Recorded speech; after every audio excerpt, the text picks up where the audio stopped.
Asia, Europe ও মধ্যপ্রাচ্যের বিভিন্ন দেশের বাজারে বাংলাদেশি সবজির চাহিদা ও কদর দুই রয়েছে। একদিকে প্রবাসী বাংলাদেশি, অন্যদিকে বিদেশিদের খাদ্য অভ্যস্ততায় বাংলাদেশি সবজির কদর দিনের পর দিন বাড়ছে। হৃদয় মাটি মানুষ অনুষ্ঠানেই আপনারা দেখেছেন মালয়েশিয়া, সৌদি আরব, ওমান, ইতালি সহ বিভিন্ন দেশে বাংলাদেশি বিভিন্ন সবজির রীতিমতো পৃথক বাজার পর্যন্ত জনপ্রিয়তা লাভ করেছে। আর বিদেশের মাটিতেও দেশের সবজি বিক্রি করার এই কার্যক্রম চালিয়ে যাচ্ছেন প্রবাসী বাংলাদেশিরা। বিদেশের বাজারে সবজির প্রসার ঘটা মানেই বাংলাদেশের কৃষক পর্যায় থেকে রপ্তানি বাজার সমৃদ্ধ হওয়া।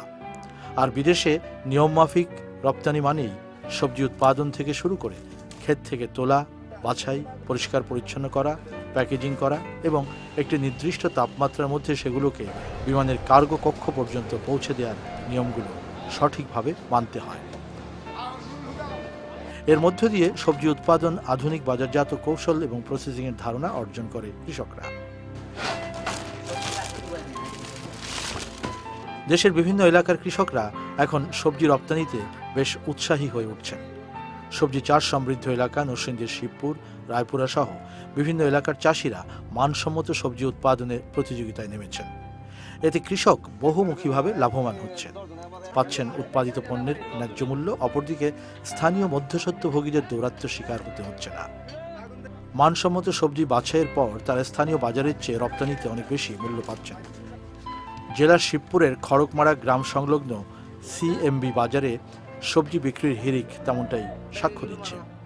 বিদেশে সবজির চাহিদা বাড়ছে, রপ্তানির যোগানে কৃষক বাড়াচ্ছেন পণ্যের উৎপাদন। এই সবজি কেন উৎপাদন করেন? এটা বিদেশ দিবার লাগি করি আমরা, যেটা ভালো মালটা দিলে। কাকরোল কি সারা বছরই রপ্তানি হয়? সারা বছর না, এটা আর 2 মাস আছে এই কার্পুর শেষ। আর অন্য তরকারি আছে 12 মাসে। বাছাইকৃত ভালো মানের সবজি বিদেশে পাঠানো ব্যাপারীর কাছে বিক্রি করছেন কৃষক আবু সাইদ। বাকি অংশগুলো স্থানীয় বাজারে বিক্রি করছে। নর্মাল বাজারের দাম আছে, ছোটগুলি আছে 5 টাকা থেকে 10 টাকা, আর ভালোগুলি আছে 18 টাকা থেকে 20 টাকা, আর এইখানে 20 টাকা। এখানে দাম বেশি? হ্যাঁ, এখানে দাম বেশি। বিদেশি মাল তো খুব ভালো, সুন্দর মাল। বালাটা বালা দাম বেচালাই, বিদেশ পাঠাই দেয়। আর যদি খারাপটা দেশ ওই চলাই লাই কম দামে। পরিশ্রম করে এটা ফলাতে হয়। এটা ফলানোর পরে দিয়ে এরা মালটা বিদেশে যাচ্ছে বলে আমাদের বেশি লাভবান হচ্ছে।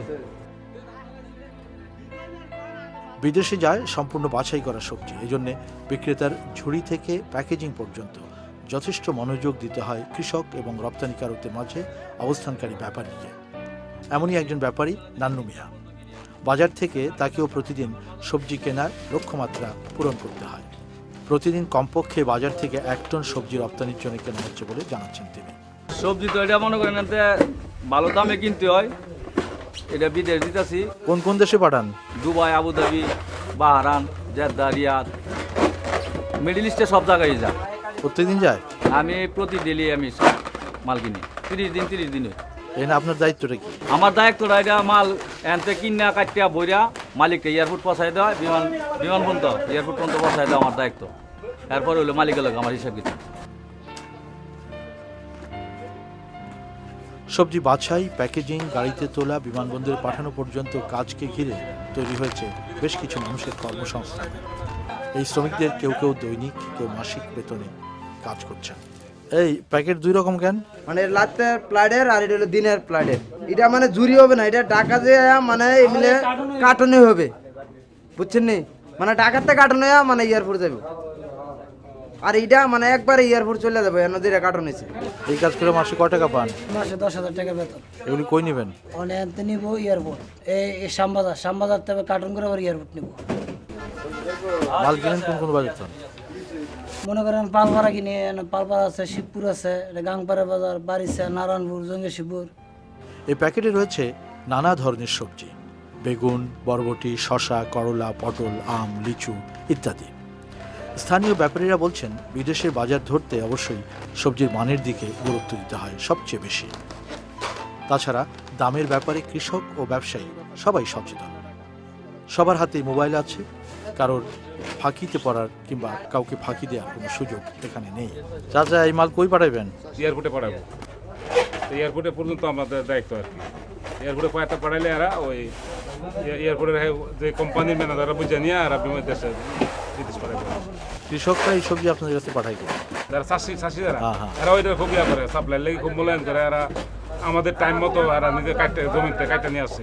পেমেন্ট হয় কেমনে? দামও বেশি দিয়ে টাকাও নগদ দিয়ে দিই। আমরা এক্সপোর্টের কাছে বাকি বেশি, আমরা মনে করেন 2 লাখ 3 লাখ 5 লাখ 7 লাখ টাকা বাকি আছে আমাদের। তা আমরা আবার বাকি কিনি না, আমরা নগদ টাকাটা কিনি। আমরা তো ওই ধরে লাভ করতে পারি না, কারণ এক্সপোর্টাররা জানে যে আমরা এখানে মালটা কত কিনতেছি, আমরা বাছাই করে এটা কত হইতে পারে, কত ভর্ত হইতে পারে, কত দিলে হারা 2 টাকা লাভ হইব, এটা হারা সবাই সাথে সাথে জানিয়ে রাখতেছে। কারণ আমাদের মোবাইলের যুগ, এখন মনে করেন আমরা এখানে মাল কিনতেছি, টাকা পয়সা হারা জানতে হারা সব খবর নিতেছে যে কত কিনতেছে এই বাজারে মাল। ঢাকার শ্যামপুর বাজারে বিদেশে সবজি পাঠানোর জন্য নিয়মিত চলে নানা প্রস্তুতি। সবজি রপ্তানিকারকদের বেশ কয়েকটি আড়ত রয়েছে এখানে। 20-30 বছর সবজি রপ্তানি করছেন এমন অনেকেই আছেন এই এলাকায়।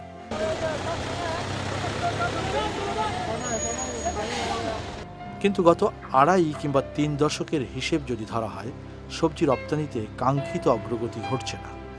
প্রচুর সম্ভাবনা থাকা সত্ত্বেও বাড়ছে না রপ্তানির হার। এর জন্য রয়েছে আমাদের দেশের নানান সীমাবদ্ধতা। এ নিয়ে হৃদয় মাটির মানুষ অনুষ্ঠানেও গত 7 বছরে আমরা তুলে ধরেছিলাম বেশ কয়েকটি প্রতিবেদন। আমাদের এখানে ওভার 300 এক্সপোর্টিং ফার্ম আছে আপনাদের এই সংগঠন। আচ্ছা, সবাই আমরা কিন্তু আমাদের ডিমান্ড অনুসারে মাল পাঠাতে পারতেছি ডিউ টু স্পেস প্রবলেম। লন্ডনের মার্কেটে আমার লাউয়ের দাম £1.50, কিন্তু ইন্ডিয়ার লাউ পাশাপাশি এটার দাম 1 পাউন্ড, কেনিয়ার লাউ এটার দাম 1 পাউন্ড। আমাদেরটা বেশির কারণ কি? আমার ফ্রেট বেশি।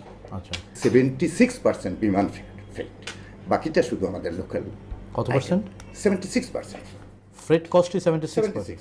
তার মানে আপনার একটা লাউয়ের দাম যদি 10 টাকা হয়, তাহলে তার 76 ভাগই হচ্ছে আপনার ক্যারিং কস্টে চলে যায়।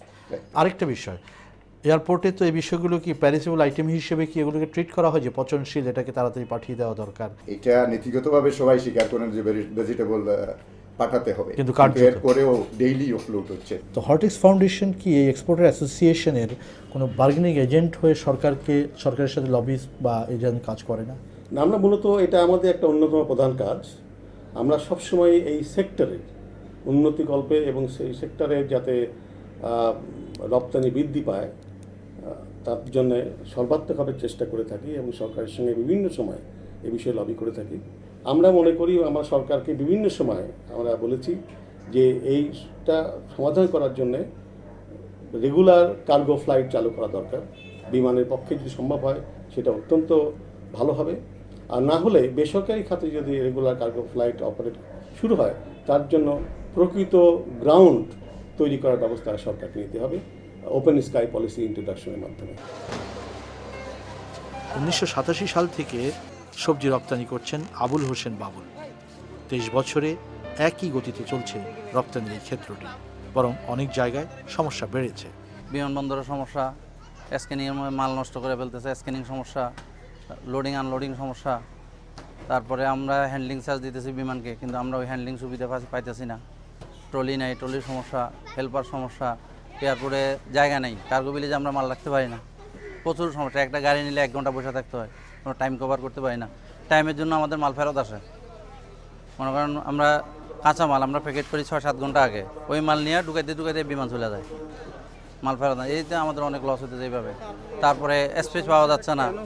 আমাদের সাথে একসাথে একই জায়গায় একই স্পেস আমরা গার্মেন্টস, তারপর লেদার, কাঁকড়া, কুচ্ছা, সবজি সব একই জায়গায় একই স্পেসে ব্যবহার করতেছি। 25% ড্যামেজ চলে যায়, যার জন্য আমাদের কোনো প্রফিট থাকে না। আর আমরা এখন প্রতিযোগিতা, ইন্ডিয়ার সাথে আমাদের প্রতিযোগিতা, মার্জিন কমতে আমরা এখন একদম সেন্ট মার্চেন্ট 1%-2% প্রফিটে মাল দিই। এখন যেটা হইতেছে যে খুচরা স্ক্যানিং, কিন্তু ইকুইপমেন্ট স্ক্যানিং বসালে আমাদের মালটা নষ্ট হয় না। এটা ওরা বলতেছে অনেকদিন পর্যন্ত বসাবে, কিন্তু বসায় নাই। একটা কোটা করে 25% বা কার্গো ক্যাপাসিটি যতটুকু আছে 25% তারা পেরিশেবল নিতে হবে, এরকম একটা করে দিলে, অর্ডার দিলে, তাহলে এটা আমরা স্পেসটা পাই। কারণ ওরা দেখা যায় আরএমজি নিয়ে, সবাই আরএমজি নিয়ে ব্যস্ত, পেরিশেবল আইটেম ক্যারি করে না। প্রিয় দর্শক, বিদেশে যে হারে সবজির চাহিদা বাড়ছে সেই হারে আমরা রপ্তানি করতে পারছি না, অথচ এদিকে আমাদের বৈদেশিক মুদ্রা অর্জনের বিপুল সম্ভাবনা রয়েছে। দেশীয় নানা সীমাবদ্ধতার কারণে প্রবাসীরা একরকমের বাধ্য হয়েই বিদেশের মাটিতে সবজি উৎপাদন শুরু করেছে। সেখানেও সূচিত হয়েছে বিশাল এক সাফল্য। আপনারা দেখেছেন ওমানের প্রবাসী বাংলাদেশিদের সবজি উৎপাদনের অভাবনীয় সাফল্যের চিত্র। সেখানকার উৎপাদকরা বিদেশের মাটিতে উৎপাদিত সবজি দিয়ে শুধু সেদেশের চাহিদাই পূরণ করছে না, পাঠাচ্ছে পৃথিবীর অন্যান্য দেশেও। এটিও প্রত্যক্ষভাবেই আমাদের অর্থনীতিতে রাখছে অনেক বড় ভূমিকা।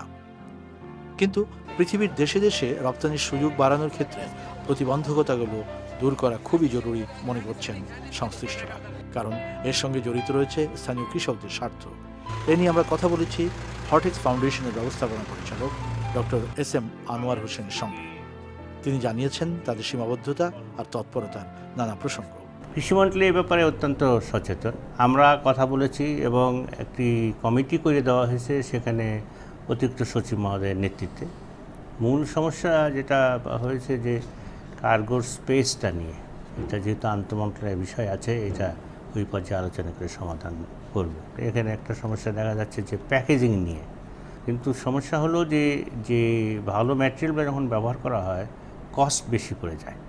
তো এইখানে সরকারিভাবে যদি কিছু সাবসিডি দেওয়া যায়, ইথনিক মার্কেট বাদ দিয়ে যদি আমরা মেইন স্ট্রিম মার্কেটে যেতে চাই, সেখানে প্রত্যেকটি দেশের ইউরোপ মার্কেট যদি কথা বলেন, তাদের আবার কিছু বেসিক রিকোয়ারমেন্ট আছে। একটি রিকোয়ারমেন্ট হলো তারা চায় যে পণ্য এখানে পাঠানো হবে তার ট্রেসিবিলিটি থাকতে হবে, অর্থাৎ কোথার থেকে পণ্যটা এসছে, কোন ফার্মের কাছ থেকে এসছে, সেটা যেন শনাক্ত করা যায়। তো এই জিনিসগুলির উপরে এখন আমাদের কাজ করার প্রয়োজন আছে।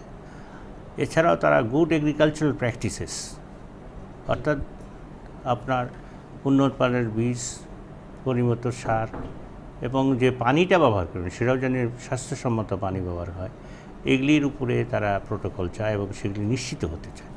তো আমরা এটার উপরে এগ্রিকালচারের মিনিস্ট্রিতে অলরেডি আমাদের হর্টেক্স থেকে লিখেছি যে গুড এগ্রিকালচার প্র্যাকটিসের উপরে একটা বিশেষজ্ঞ কমিটি করার জন্যে, যাতে করে বাংলাদেশে বাংলা গ্যাপ নামে একটা প্রোটোকল আমরা তৈরি করতে পারি।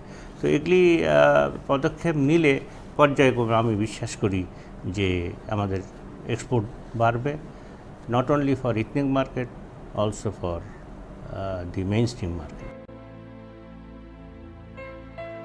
প্রিয় দর্শক, গত 10 বছরে দেশে প্রায় দ্বিগুণ বেড়েছে সবজি আবাদি এলাকা, কিন্তু তারপরও আমাদের মোট চাহিদার প্রায় 1 কোটি মেট্রিক টন সবজির বিপরীতে উৎপাদিত হচ্ছে মাত্র 25 লাখ মেট্রিক টন। বাকি ঘাটতি থেকেই যাচ্ছে। সবজির এই চাহিদা পূরণের জন্য একদিকে দেশে উৎপাদন যেমন বাড়ানো প্রয়োজন, অন্যদিকে প্রয়োজন সবজি উৎপাদকের ন্যায্য মূল্য নিশ্চিত করা। আর ন্যায্য মূল্যের প্রশ্নে আসে প্রাতিষ্ঠানিক বাজার এবং রপ্তানির অনুকূল ব্যবস্থা গড়ে তোলা, যেখানে স্থানীয় বাজার ও রপ্তানি বাজার দুয়ের জন্যই কৃষক তার পণ্যটিকে ঠিকই বাছাই, শ্রেণীবিন্যাস এবং উন্নত প্যাকেজিং করে বাজারজাত করতে উৎসাহী হবে, যা নিশ্চিত করবে তার উৎপাদিত পণ্যটির ন্যায্য মূল্য।